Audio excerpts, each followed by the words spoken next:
AP Decision Notes: What to expect in Colorado's state primary. Add AP News as your preferred source to see more of our stories on Google. Add AP News on Google. Add AP News as your preferred source to see more of our stories on Google. Share Washington at Democratic voters in Colorado will decide in a state primary Tuesday which of two well-known statewide office holders to nominate to replace term-limited Democratic Gov. Jared Polis. Republicans will also choose a nominee for governor, while voters across the state will finalize general election matchups for U.S. Senate and U.S. House. The Democratic gubernatorial primary between U.S. Sen.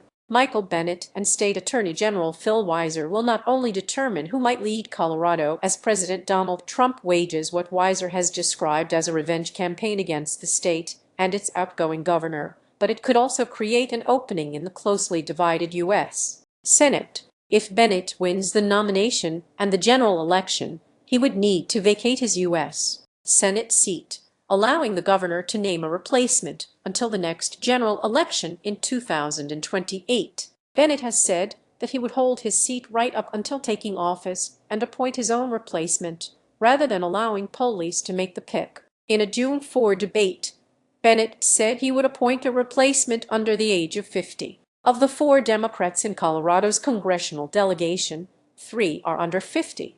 Jason Crow, Joe Negus, and Brittany Peterson all have endorsed Bennet. One name Bennet already eliminated from consideration was Polis, saying his decision to commute the sentence of election conspiracy theorist and imprisoned former Mercer County Clerk Tina Peters was disqualifying. Peters' conviction over her role in a security breach of county election equipment after the 2020 election became a rallying cry for Trump and his supporters. Read more. If Weiser becomes governor, Bennet would serve out the remaining 2 years of his term, a scenario that has prompted some Weiser supporters to brandish bumper stickers that read "Weiser for governor, Bennet for Senate." This is the second office Bennet has sought while serving in the U.S. Senate. In 2019, he briefly sought the Democratic presidential nomination. This year, he is one of 4 sitting senators running for governor, which is the most in recent history. The winner will face either State Rep. Scott Bottoms, State Sen.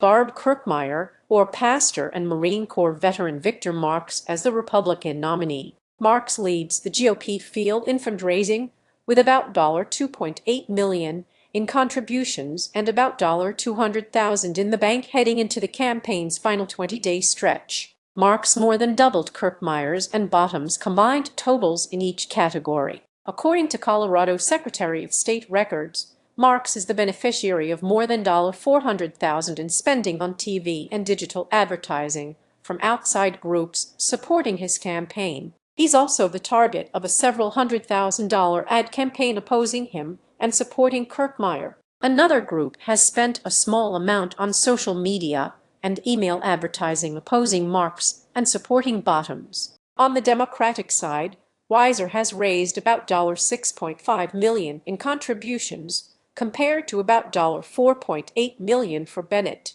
Both candidates also have the backing of outside groups who have spent millions in support of their campaigns and against the other. Democrats have won 9 of the last 11 elections for Colorado governor and have held the office since 2007. At the top of the ballot, first-term Democratic U.S. Sen. John Hickenlooper faces a primary challenge from State Sen. Julie Gonzalez. The winner will face Republican State Sen. Mark Basley, who is unopposed in his primary. One of the top U.S. House races to watch in November will be in the 8th Congressional District in the northern Denver suburbs, where Republican U.S. Rep.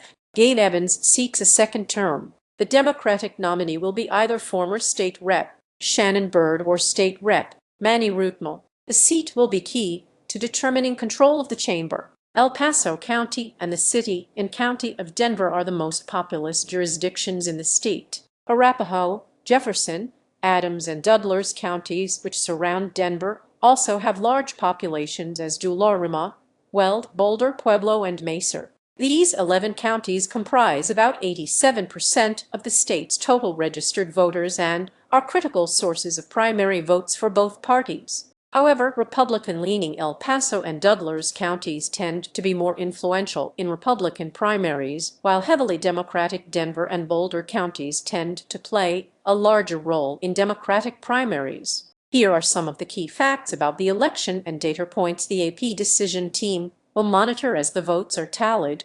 When do polls close? Polls close at 7 p.m. MT, which is 9 p.m. ET. What's on the ballot? The Associated Press will provide vote results and declare winners in contested primaries for U.S. Senate, U.S. House, Governor, Secretary of State, Attorney General, University Regent, State Senate, and State House. Who gets to vote? Registered party members may vote only in their own party's primary. In other words, Democrats can't vote in the Republican primary or vice versa. Independent or unaffiliated voters may participate in the Democratic, Republican, or Unity Party primaries. How many voters are there? As of June 1, there were about 4.4 million registered voters in Colorado. That includes about 1.1 million registered Democrats, about 997,000 registered Republicans, and about 2.3 million voters not affiliated with any party. How many people actually vote? In 2022, when Democratic incumbents were running for renomination for both U.S. Senate and governor, roughly 520,000 people voted in the Democratic primaries and about 653,000 in the Republican primaries. In 2020, when there was a Republican incumbent U.S. Senator running for renomination, about 999,000 voters cast ballots in the Democratic primary and about 555,000 in the Republican primary. How much of the vote is cast early or by absentee ballot? Elections in Colorado are conducted predominantly by mail. As of Thursday, about 327,000 Democratic primary ballots and about 228,000 Republican primary ballots have already been cast in Tuesday's election. When are early and absentee votes released? In most Colorado counties, the first vote update of the night tends to include a mix of results from mail, early in-person, and election day in-person voting. Since Colorado elections are conducted primarily by mail, mail voting results are released throughout the night, along with results from other voting methods. How long does vote counting usually take? In the 2022 state primary, the AP first reported results at 9:04 p.m. at or 4 minutes after polls closed. By 12 a.m. at about 79% of the vote had been counted. The last vote update of the night was at 4:05 a.m. ET, with about 90% of total votes counted. When will the AP declare a winner? The AP does not make projections and will declare a winner only when it's determined there is no scenario that would allow a trailing candidate to close the gap. If a race has not been called, the AP will continue to cover any newsworthy developments, such as candidate concessions or declarations of victory. In doing so, the AP will make clear that it has not yet declared a winner and explain why.